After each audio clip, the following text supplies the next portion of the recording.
Now, like all these projects, there are various setups that will do it. Now, the most perfect setup is to have a Debian attacker and an Android emulator to work on, but I think I can just use my Mac OS as the attacker, the Debian. I think it'll be all right. I have to have these tools, ADB Jar Signer and JDK, and I think I have them already on this Mac. Let me take a look.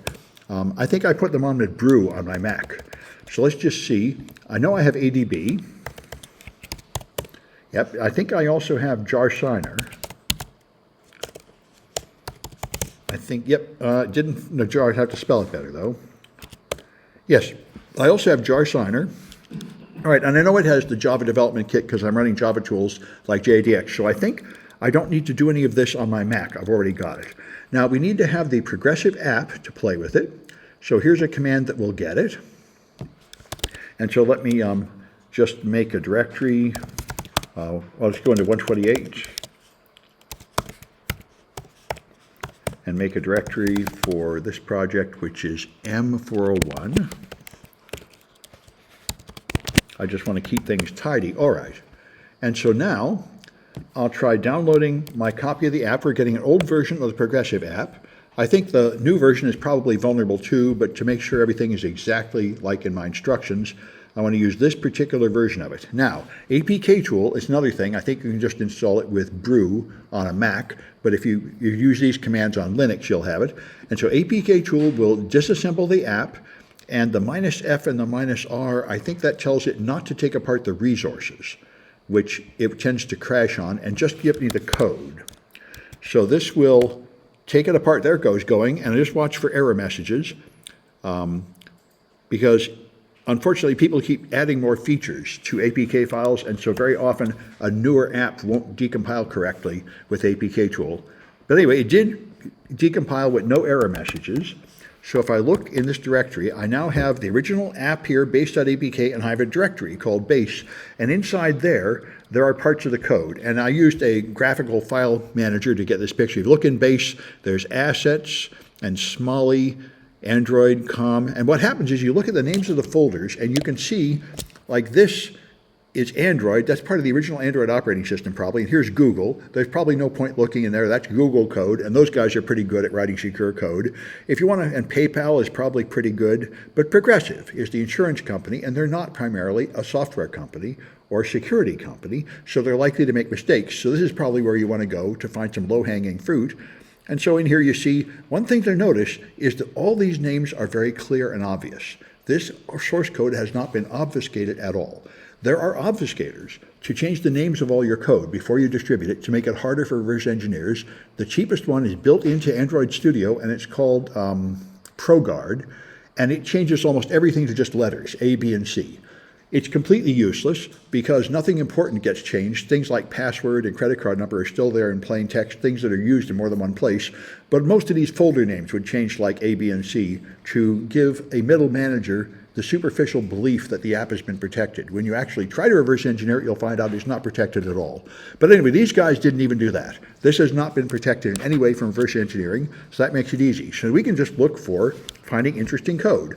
The grep will search for a word inside every file. So I'm going to search for the word login inside every file. So you do grep.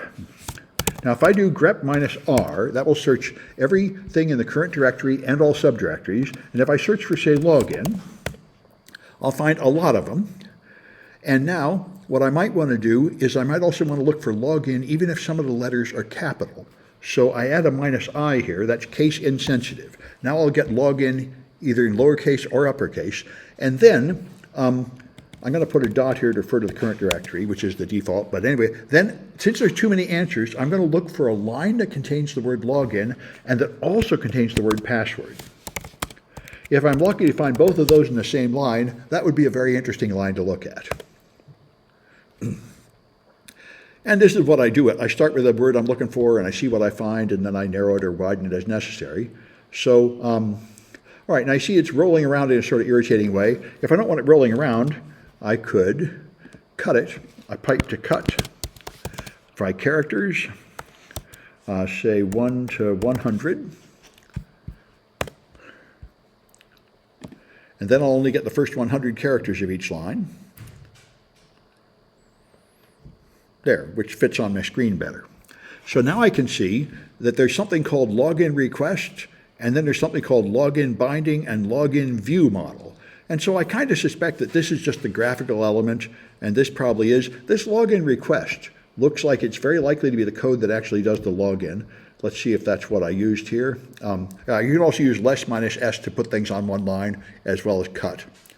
But it looks like the login view model is the one I found that was actually useful. Like I say, it wasn't obvious from the name that this was the interesting one, but this was the one where I found a way to steal the password. So I copy that whole location and nano that. All right, so here's the code, and this is why I keep picking on ProGuard and other things, and Android in general. This is very easy to read. Here it is logging in. There's a lot of readable text in here. So now we're going to search for this, login online account parentheses. I just found that that's where the good stuff is. So to make the project easier, I gave you that tip so you don't have to hunt through too much stuff. You go here and you find something doing a login online account, and I think you need the second one. Yep, that's the first one that invokes this method, but the second one is the one that we're going to attack. And that's here. This is the actual method called login online account, and it passes in a couple of Boolean variables and outputs something called an observable. And well, if you go down here, here's the code that handles things. Now, the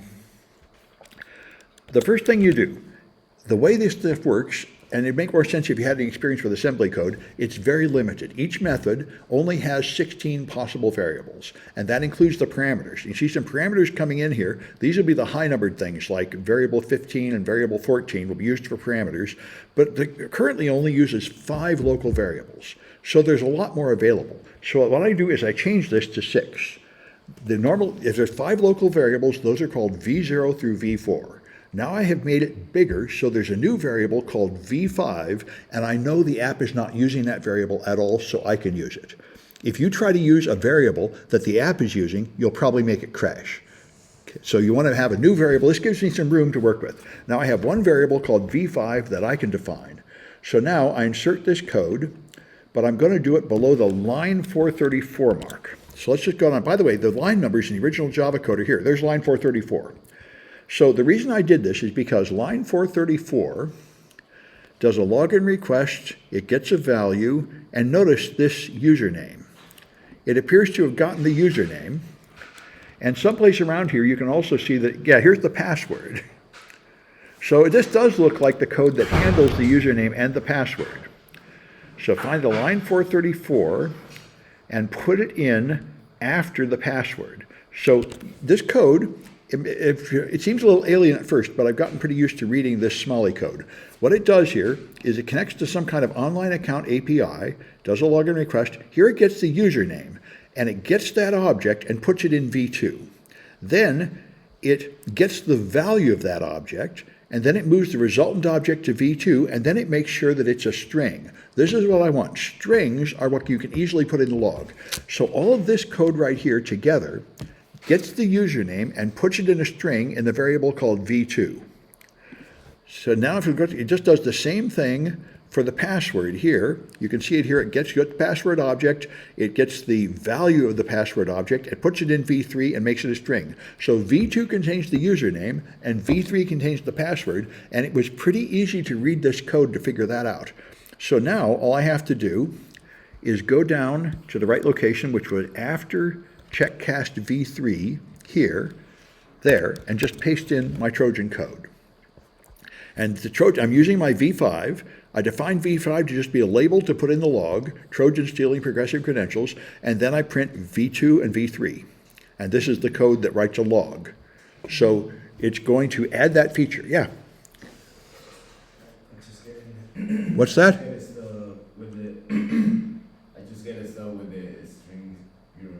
You just get done with the strings, you say? The Python strings. The Python strings. Well, there's some other project, I guess? Yes. Okay, well, let's talk about it later after I'm done with this then. Okay. Yeah, good. All right, Can anyway. I go something in production? Sure. At 7:30, I'll be able to do other things. All right, good. Yeah, no problem. All right, so anyway, so this is going to put it in the log. So all I have to do is save this. So now I've made a modified source code, and now all I have to do is rebuild the app. So APK tool B will build everything it finds in the base directory. So it's going to undo the unpacking that did before. It's going to build it. All it's really doing is gathering and zipping it up. An APK file is just a zip file containing all this stuff. But it knows that it decompiled it with APK tool, so it's going to put it in a folder called dist to be the modified file. So there it goes, rebuilding everything back the way it took it apart. And see, it tells you, now look in base dist, base APK, that's the modified file. So if I look in there, base dist, there it is, there's a file called base.apk. And if I do an ls-l of base dist, you'll see that it is this 599.303.74. And if I do ls-l of where I am, you see it's a different size. This is now a little bit bigger. This is 597, that's 599. So it's not an identical file. Now, you can't put anything on an Android phone that is not signed, but you can sign it with your own certificate. So here, this command will just create a code signing certificate, and I give it a password. I'll just put in password because I don't care about security. All right, now it's going to ask me for my name and stuff. I can take the defaults, but I have to be sure and say yes to the last question. All right, so now it made a certificate, and it created it so I can sign it, and now I sign it with jar signer. Long command with a bunch of nonsense, but